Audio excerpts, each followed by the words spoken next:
नमस्कार, मैं हूं धर्मराज सिंह और शुरुआत बुलेटिन की हम करते हैं अब तक की 5 बड़ी खबरों के साथ। ऑक्सीजन पर केंद्र सरकार पर विपक्ष एक बार फिर से हमलावर हो गया है। तो ये एक बड़ी खबर आज की।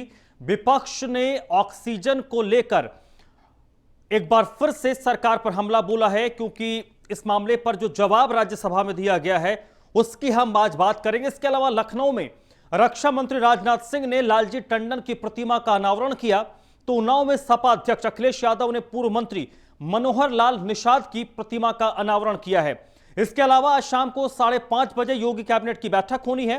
इस बैठक में कई प्रस्तावों पर मुहर लग सकती है, इस पर भी आगे हम विस्तार से बात करेंगे। तो बात हम बलिया की भी करेंगे, जहां पर मंत्री उपेंद्र तिवारी का आज दर्द नजर आया। इसके अलावा हम बात बीएसपी की करेंगे, मायावती के दांव की करेंगे, जो एक बार फिर से सामने आया है। क्या है वो दांव, वो आगे आपको हम विस्तार से बताएंगे। लेकिन शुरुआत हम इस बुलेटिन की करेंगे बड़ी खबर के साथ, जो दिल्ली से आ रही है। ऑक्सीजन को लेकर केंद्र और विपक्ष के बीच वार और पलटवार शुरू हो चुका है। स्वास्थ्य राज्य मंत्री डॉक्टर भारती प्रवीण पवार के बयान पर विपक्ष पूरी तरीके से हमलावर हो चुका है। राहुल गांधी और प्रियंका गांधी ने इसको लेकर एक ट्वीट किया है, जिसमें इन्होंने कहा है कि सिर्फ ऑक्सीजन की कमी नहीं थी, संवेदनशीलता और सत्य की भारी कमी थी, तब भी थी और आज भी है। कल राज्यसभा में सरकार की तरफ से यह जवाब दिया गया कि राज्यों की तरफ से जो जानकारी दी गई है उसके आधार पर यह कहा जा रहा है कि दूसरे लहर में, जो कोविड का दूसरा लहर था, सेकेंड वेव था, उसमें ऑक्सीजन की कमी से किसी की मृत्यु नहीं हुई। ऑक्सीजन निर्यात 700% बढ़ाने से मौतें हुई हैं, यह प्रियंका गांधी ने कहा है। ऑक्सीजन को लेकर सरकार झूठ बोल रही है।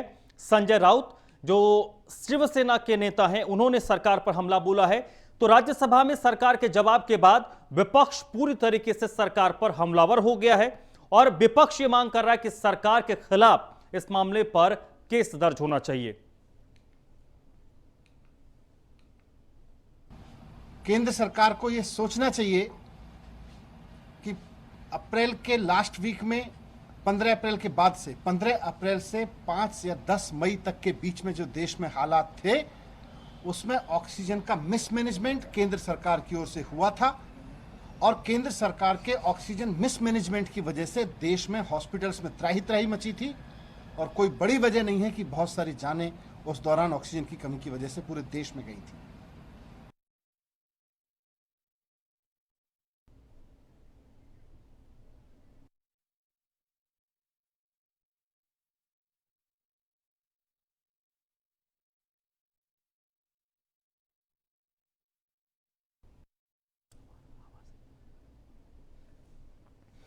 तो सरकार की तरफ से ऑक्सीजन को लेकर जो जवाब दिया गया है उसको लेकर विपक्ष अब पूरी तरीके से हमलावर हो गया। आम आदमी पार्टी हो, कांग्रेस पार्टी हो, शिवसेना हो, सभी ने केंद्र सरकार पर हमला बोला है और शिवसेना के सांसद संजय राउत की तरफ से कहा गया है कि सरकार के खिलाफ इस मामले को लेकर केस दर्ज किया जाना चाहिए।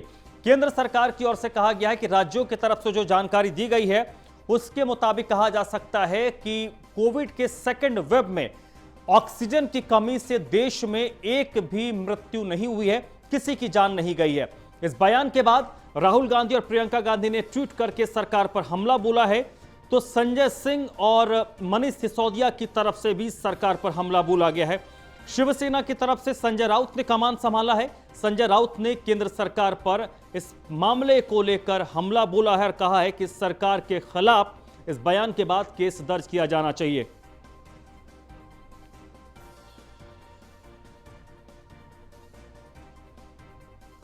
राहुल गांधी ने कहा कि सरकार सिर्फ ऑक्सीजन की कमी नहीं थी, संवेदनशीलता और सत्य की भी भारी कमी रही है।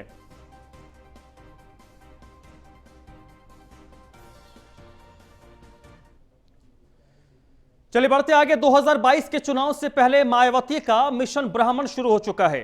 खुशी दुबे की रिहाई के लिए अब बीएसपी की तरफ से पैरवी की जाएगी। बीएसपी 23 जुलाई से लेकर एक सप्ताह के लिए ब्राह्मण सम्मेलन का आयोजन करने जा रही है और ब्राह्मण सम्मेलन के जरिए ब्राह्मणों को साधने की कोशिश बीएसपी की तरफ से होगी और उसकी शुरुआत अयोध्या से होगी। लेकिन अब बिकरू कांड में मारे गए अमर दुबे की पत्नी, जिसकी शादी उस घटना के 3 दिन पहले हुई थी, उसकी रिहाई को लेकर बीएसपी की तरफ से पहल की जाएगी। नकुल दुबे ने ऐलान किया है कि बसपा के राष्ट्रीय महासचिव सतीश मिश्रा खुशी दुबे की पैरवी कर सकते हैं। अमर दुबे की पत्नी है खुशी दुबे, जो पिछले उस घटना के बाद से लगभग 9-10 महीने हो गए वो जेल में है।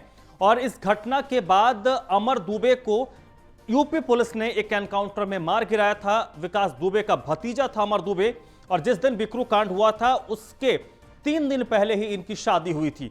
तो अब खुशी दुबे के जरिए ब्राह्मणों को अपनी तरफ रिझाने की एक और कोशिश बीएसपी की ओर से की जाने वाली है। बताया जा रहा है कि देश के वरिष्ठ अधिवक्ता, बसपा के राष्ट्रीय महासचिव सतीश चंद्र मिश्र खुशी दुबे की मामले की पैरवी कर सकते हैं।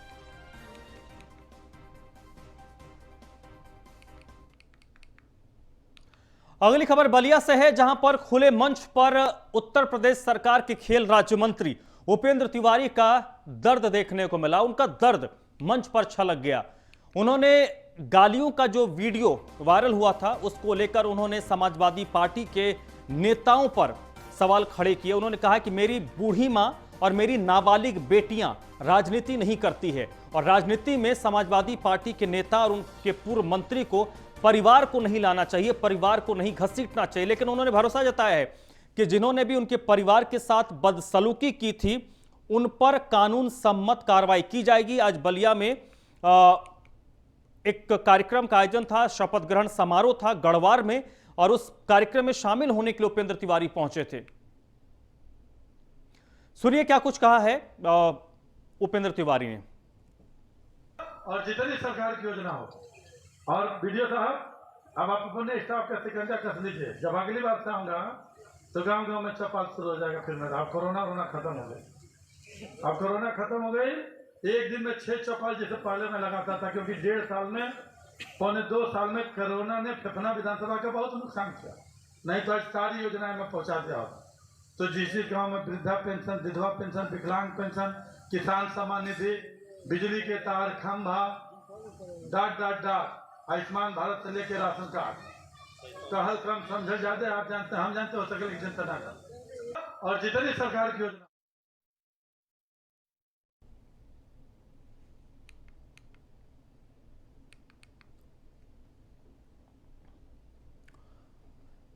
उत्तर प्रदेश सरकार की उत्तर प्रदेश कैबिनेट की आज एक अहम बैठक होने वाली है। कैबिनेट विस्तार की खबरों के बीच यह कैबिनेट की बैठक काफी अहम होने वाली है। लोक भवन में शाम को 5:30 बजे यह कैबिनेट की बैठक शुरू होगी। तो माना जा सकता है तकरीबन आधे घंटे से 1 घंटे के बीच यह कैबिनेट की बैठक होगी। और आज कैबिनेट में कई अहम प्रस्तावों को लाया जाएगा, और उनमें से कई प्रस्तावों को कैबिनेट अपनी मंजूरी भी दे सकती है। विधानसभा के मानसून सत्र को लेकर भी आज प्रस्ताव लाया जा सकता है, और हो सकता है कि आज के कैबिनेट की बैठक में उसकी रूपरेखा या फिर तारीख का ऐलान भी किया जा सकता है। इसके अलावा जनसंख्या नीति का जो प्रस्ताव है उसको भी आज कैबिनेट के समक्ष रखा जा सकता है। उत्तर प्रदेश के मुख्यमंत्री योगी आदित्यनाथ ने आज कैबिनेट की बैठक बुलाई है। विधानसभा सत्र शुरू करने समेत 2 दर्जन से अधिक प्रस्तावों को आज मंजूरी के लिए कैबिनेट के समक्ष रखा जा सकता है। शाम को 5:30 बजे लोक भवन में कैबिनेट की बैठक होगी। औद्योगिक विकास विभाग, चिकित्सा शिक्षा, स्वास्थ्य, पंचायती राज, नगर विकास विभाग से जुड़े कई महत्वपूर्ण प्रस्ताव आज रखे जा सकते हैं। इससे पहले उत्तर प्रदेश के मुख्यमंत्री योगी आदित्यनाथ ने मंगलवार को उच्चाधिकारियों के साथ बैठक की है। इस दौरान सीएम ने डीएम और एसएसपी को महीने में 1 दिन व्यापारियों की समस्याओं को सुलझाने के निर्देश दिए हैं। इसमें बड़े और छोटे सभी व्यापारियों की समस्याओं को सुनवाई करते हुए तत्काल निस्तांतरण करने को कहा गया है। मुख्यमंत्री ने कहा है कि जल्द से जल्द इस पर अमल भी किया जाए।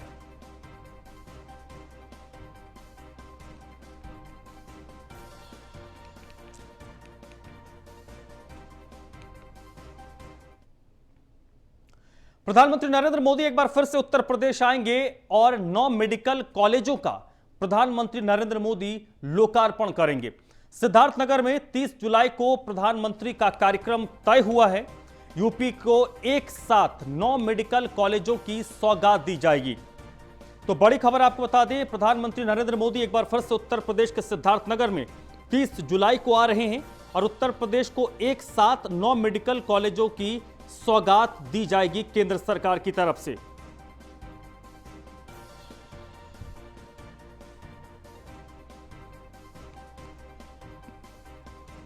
तो उत्तर प्रदेश को बेहतर तरीके से उत्तर प्रदेश में और बेहतर स्वास्थ्य सुविधाएं हों, इसको लेकर केंद्र सरकार की तरफ से 9 मेडिकल कॉलेजों की सौगात दी जा रही है। प्रधानमंत्री नरेंद्र मोदी ये सौगात देंगे, एक साथ 9 मेडिकल कॉलेजों का लोकार्पण करेंगे उस सिद्धार्थनगर में। 30 जुलाई को प्रधानमंत्री का कार्यक्रम तय हुआ है, यानी कि सिद्धार्थनगर 30 जुलाई को प्रधानमंत्री नरेंद्र मोदी पहुंचने वाले हैं।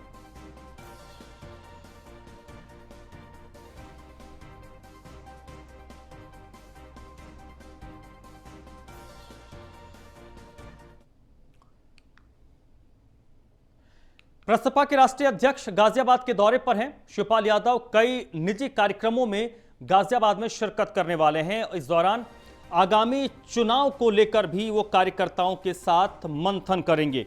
तो लंबे वक्त के बाद प्रसपा के अध्यक्ष शिवपाल यादव गाजियाबाद पहुंचे हैं और गाजियाबाद में वो कई निजी कार्यक्रमों में शिरकत करेंगे।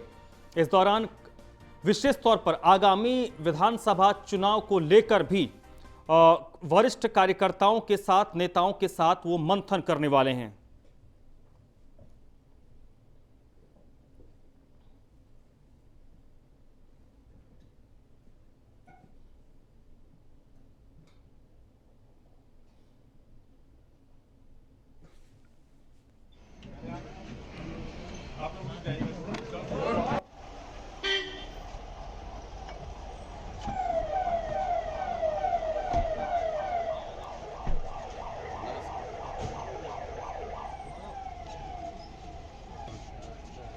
कौशांबी में नवनिर्वाचित ब्लॉक प्रमुखों का शपथ ग्रहण समारोह आयोजित किया गया।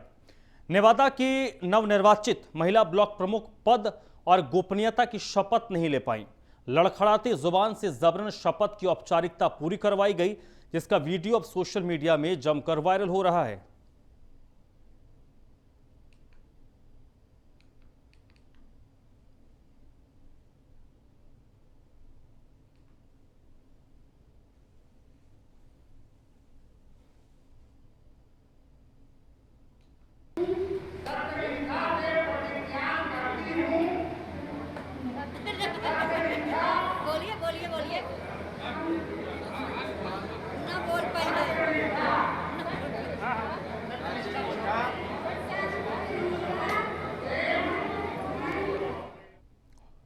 कौशांबी की तस्वीर आपने देख ली। एक और जगह की तस्वीर आपको दिखाते हैं। हापुड़ में ब्लॉक प्रमुखों का शपथ ग्रहण समारोह आयोजित किया गया।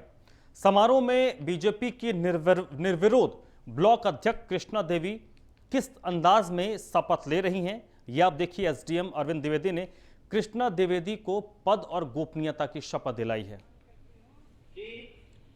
मैं ईश्वर की शपथ लेती हूँ सत्यनिष्ठा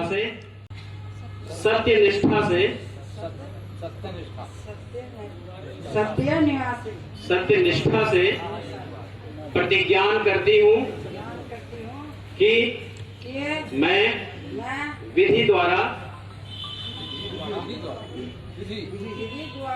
स्थापित भारत के संविधान के प्रति सच्ची श्रद्धा और निष्ठा रखूंगी। मैं ईश्वर की शपथ लेती हूँ सत्यनिष्ठा से। वहीं चंदौली जिले में सदर कोतवाली क्षेत्र के अंतर्गत भीड़ ने एक चोर की जमकर पिटाई की। दरअसल जिला अस्पताल के पास से चोर साइकिल चुराकर भाग रहा था। इस दौरान लोगों ने उसे पकड़ा और उसकी जमकर पिटाई की। सूचना पाकर पुलिस पहुंची। पुलिस ने इस चोर को गिरफ्तार कर लिया, लेकिन पुलिस की मौजूदगी में भी लोगों ने इस चोर की पिटाई कर दी।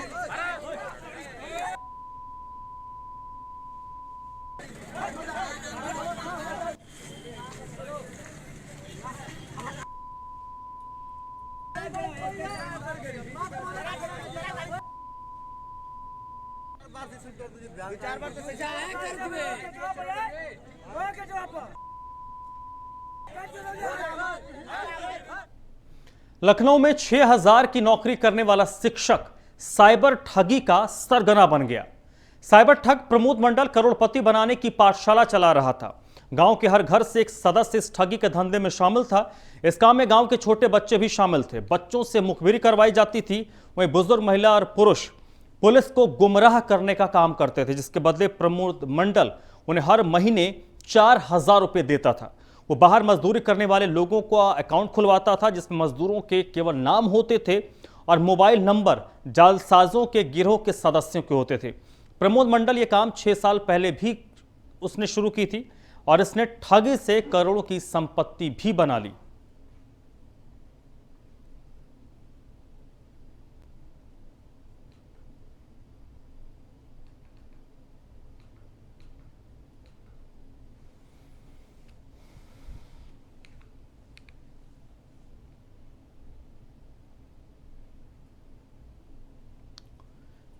बाराबंकी के जैतपुर थाना क्षेत्र के बोजा गांव में 17 जुलाई को हुई युवक की हत्या के मामले का पुलिस ने खुलासा किया है।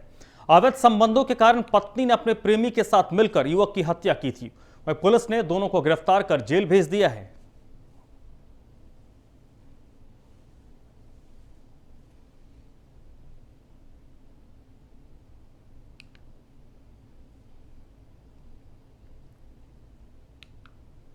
गाजियाबाद के लोनी बॉर्डर थाना क्षेत्र के अंतर्गत एक युवक की पिटाई का वीडियो सोशल मीडिया पर वायरल हो रहा है। वीडियो में साफ तौर पर देखा जा सकता है कि युवक की 2 लोग बेरहमी से पिटाई कर रहे हैं। ये वीडियो संगम विहार इलाके का बताया जा रहा है।